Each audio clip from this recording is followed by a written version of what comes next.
પપ્પા, એ પપ્પા, તમે બહાર આવી જાઓ, તમને કોઈ નહીં ખીજાય. પપ્પા, એ પપ્પા, પપ્પા, પપ્પા. દાદા, દાદા, ભીખા દાદા, દાદા, બાળકો હારે આવું કરો માં દાદા. એ કાટો વાગશે ભાઈ. ક્યાં ગયા છે દાદા? તમે મારા ભીખા દાદાની વિકેટ પાડી નાખી. અરે ભાઈ અમે શું કામ પાડી? તું નવી રહ્યો તો તારા દાદાનું ધ્યાન રખાય ને. પણ તમે હાવ એકલા આટા મારો, એનો હાથ પકડી ન રખાય. તું તારી બાઈનો હાથ પકડવામાંથી હું શું આવી તો દાદાનો હાથ પકડીને અરે મને કહેતો નહીં. અરે પણ મોટા ભાઈ અમે અમારી બાઈઓ હારે હતા તો તમે તો દાદા હારે હતા. તમે નવરે એનું ધ્યાન રખાય ને. તું અચો નવરો, તમે નવરા હતા. તું નવરો, તમે નવરા. તારી બાઈ નવરી. એય!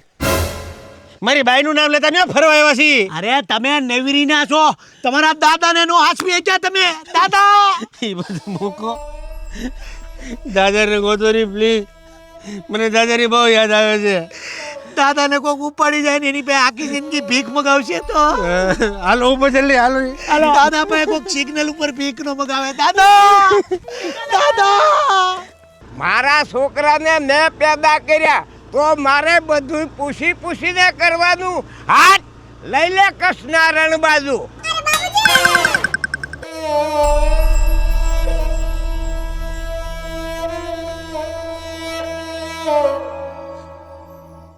દાદા ક્યાં વયા ગયા છે? એની પાસે થોડો ફોન છે, નકર ફોન ન કરી.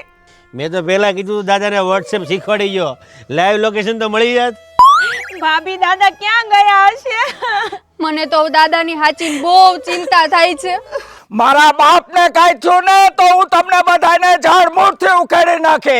મારો બાપ છે ને મારો હાવ જ છે અને મારો હાવ જ અટાડે ક્યાંય. બાપુ, બાપુ ધીરજ રાખો. એલા તમને કોઈને યાદ નથી કે દાદા ક્યાં ગયા? મારે કચ્છભુજમાં આવેલું તપકેશ્વરી મંદિરે જવાની ઈચ્છા ખરી. જ્યાં ટાઈમ મળશે તો ન્યાય જાવ બસ. એ મને યાદ આવ્યું. એકવાર મને દાદા બોલ્યા હતા કે મારે ભુજની બાજુમાં આવેલું ટપકેશ્વરી મંદિર જવું છે. હા, એ ભુજની બાજુમાં આવ્યું છે. હાલો, હાલો, હાલો ત્યાં જઈ. દાદા,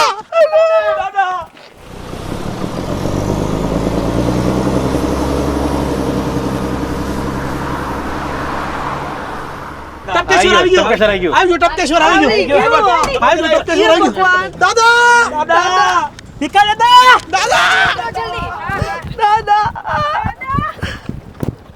દાદા, દાદા, ભીખા દાદા, આઈથી આઈથી આ બસ. ભીખા દાદા, દાદા, દાદા,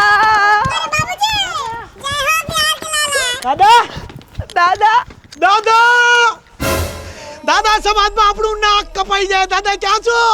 પપ્પા, એ પપ્પા, ક્યાંય જોયા મારા પપ્પાને?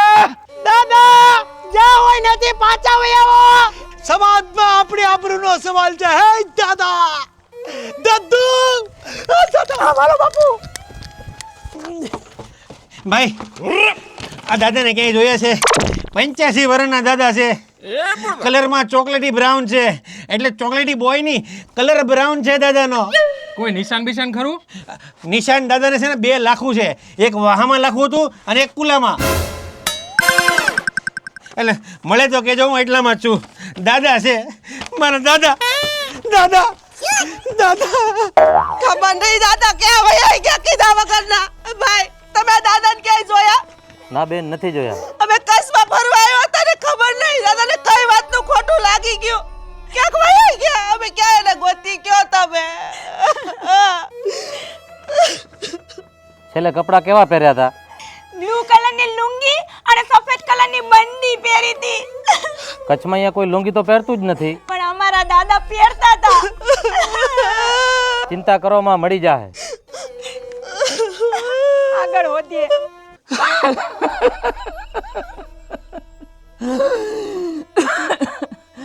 આખી જિંદગી મેં મારા બાપનું કહ્યું ન કર્યું. આજ મારો બાપ કચ્છમાં ખોવાઈ ગયો. બાપા, તમારી મને બહુ યાદ આવે છે. બાપો, બાપો, તમે ક્યાં છો? બાપુ, આજની તો કાલ દાદા મળી જ જાહે. અત્યારે ઘરના તમામ સભ્યોને બહુ ભૂખ લાગી છે. હોટલમાં જાવું તો 7-8 હજારનો ગોદો લાગી જાય. ઘરની બાયું ખીચડી બનાવી નાખો. અહીંયા ક્યાં વાસણો ને મસાલા લાવશું? હોટલમાં જઈને જમી લઈશું. આમે અમારી આખી જિંદગી તમારી હાટુ રસોઈ તો બનાવવાની જ છે, પણ તમારા દાદા ખોવાઈ ગયા છે ને એની બૈતરા કરો ને તો વધારે સારું. બાકી અમે તમને રોજ ખીચડી બનાવીને ખવડાવશું. ભાભી, મને તારા હાથની ખીચડી ખાવી બહુ ગમે છે. બનાવો લચકો ખીચડી. જ્યારથી તમારા ઘરમાં આવી છું ને ત્યારથી રોટલા જ ટીપું છું. ફરવા આવ્યા હોય ને શાંતિથી ફરવાનું હોય, ખીચડી ન બનાવવાની હોય. નથી બનાવવાની હું ખીચડી. દહીંમાં પાણી નાખીને સાસે બની નાખજો. કાલે ટેમ્પામાં સુવરાવ્યા, અત્યારે બધાને રોડે ચડાવ્યા, હવે ખીચડી બનાવવાનું કયો છો? થોડા કાંદા કાપી નાખજો બધા, જાઓ. નથી કાપવાની હું કાંદાને, ખીચડી નથી બનાવવાની. ફરવા આવ્યા હોય ને શાંતિથી ફરવા નથી દેતા. અરે ધાણા નાખજો ખીચડી પર. રસોઈના નામે બાયું ગાંડિયું થઈ બાકી. તમારો આખો પરિવાર ખાવામાંથી જ ઉપર નથી આવતો. આ તમારા દાદા ખોવાઈ ગયા છે ને તમારા લોકો ખીચડી ખાવી છે. શરમ કરો, શરમ. તું ખીચડી નહીં બનાવીને તો આપણા પરિવારમાં મોટો વિખવાદ થઈ જાય. એ ખીચડી તો નહીં જ બને. ખીચડી તો તારે બનાવવી જ પડશે. નહીં બનાવ કીધું ને. બટા ખીચડી ઢીલી કરજે હો. અને ઘીનું કોઈને કીધું કે હારે સંભર્યા મરચાઈ કરજો. ખીચડી હું નહીં બનાવ. હું કરું આ બાયુનું. દાદા મળી જ જાહે, જોજે તું. એ આ શું કરો છો? આ ઊંધું કેમ? હા હું કે આ શું કરો છો તમે? આ દાદાના પોસ્ટર લગાડી છે, આમથી દાદા સીધા મળી જાહે. અરે સીધા નહીં મળે, લોસા થઈ જાય. આ વોન્ટેડ લખ્યું છે. હા તે વોન્ટેડ લખ્યું તો તે શું છે? તમે ભેણા નહીં ને ઈ જ વાંધો છે. આ વોન્ટેડ નો મતલબ છે કે જે આરોપી ગુનેગાર હોય, ભાગી ગયો હોય ને, તડીપાર હોય, એના માટે વોન્ટેડ લખ્યું હોય. હા પણ તે દાદા આપણા ફરાર જ થઈ ગયા ને. અરે ફરાર જ છે, દાદા ખોવાઈ ગયા છે. અહીંયા મિસિંગ લખવાનું હોય. ખોવાઈ ગયા હોય એમાં મિસિંગ હોય. વોન્ટેડ એટલે ગુનેગાર આરોપી કહેવાય. આપા મને એમ કે આ ઓલો વોન્ટેડ સલમાન વાળું હતું, એ વોન્ટેડ સલમાન નથી લાગતું. અરે સલમાન ને વોન્ટેડ ની ક્યાં કરો મોટા ભાઈ, લોસા થઈ જાય, પોલીસ ઘેર આવશે. આ કાઢો કાઢો કાઢો. ગધેડા વોન્ટેડ માં હારા લાગતા હતા. પપ્પા દાદાને ક્યાં ગોતી? ખજૂરભાઈ સિંગ તેલમાં ખીચડી 1 નંબર બને હો. હવે તો ઘરે ઘરે બધી બાયું ખજૂરભાઈ સિંગ તેલ જ વાપરે. ભાભી, મારી મમ્મી તો અઠવાડિયે ખજૂરભાઈનું તેલ મંગાવે, એ પણ ફ્રી હોમ ડિલિવરી. લે ભાણાનો ફોન આવ્યો બનારસથી. હા ભાણા, અમે અહીંયા 5 સ્ટાર હોટલમાં ઉતરા છીએ, બરોબર. એક દિવસનું ભાડું 31,000 રૂપિયા અને એક દિવસ જમવાના કેટલા ખબર? 2500 રૂપિયા. જો આ બધા વેઇટર છે ને રસોઈ બનાવે છે અત્યારે. ઓકે, મૂક ફોન. સાંભળ્યું? આ પરિવાર છે ને પહેલેથી જ આવા ફાકા મારતું આવ્યું છે. અને મારું વ્યવહાર થયું ને બહુ મોટી મોટી વાતો કરી હતી. લગ્ન કરીને આવી ને તે ખબર પડી એ કાંઈ નથી.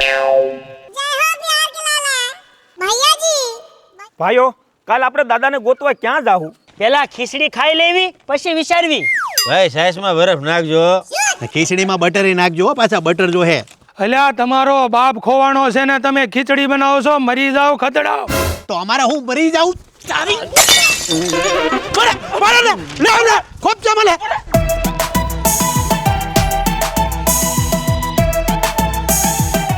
તમારો બાપ નહીં ભાઈ, નહીં બરાબર નથી ફેલ. જે મેં મારો બાપ કચ્છમાં આવ્યો ગયો.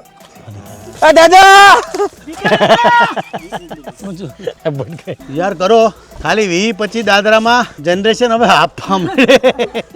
અત્યારે આ જનરેશન બધું ભેળસેળિયું ખાય અને હવે બધા 20-25 દાદરા ચડવામાં આપી જાય. એટલે કહું ખજૂરભાઈનું શુદ્ધ સિંગતેલ કોઈ માણસ કોઈ ડોગીને બિસ્કિટ ખવડાવતું હોય કે દૂધની બાટલી પીવડાવતું હોય એટલે અસંખ્ય લોકો એવી કમેન્ટ કરે કે ભાઈ કૂતરાને દૂધ ન પીવડાવાય, કૂતરાને બિસ્કિટ ન ખવડાવાય. પણ એવા ઘણા કૂતરાઓ છે જે કદાચ વર્ષે એકાદ વાર કદાચ આ દૂધ કે બિસ્કિટ ભાળતા હોય તો એમના માટે કોઈ મનાઈ નથી. આ વગડામાં વેરાન વગડાની અંદર આ કૂતરીએ જો બચ્ચાને જન્મ આપ્યો હોય અને વર્ષે કદાચ એક વખત દૂધની બાટલીને એક વખત બિસ્કિટ ભાળતા હોય ને તો આને તો મારા ખ્યાલ પ્રમાણે બને એટલી વખત દૂધ પીવડાવાય અને બને એટલી વખત બિસ્કિટ ખવડાવાય. કાલ આપણે દાદાને ગોતવા ક્યાં? સોરી આપણે હા કાઢીને તો આમ યો જા ને એમ તો દાદાને ક્યાં ગોતી એમ. વોન્ટેડ કેટલું મસ્ત લાગતું તારે એમ કહેવાય.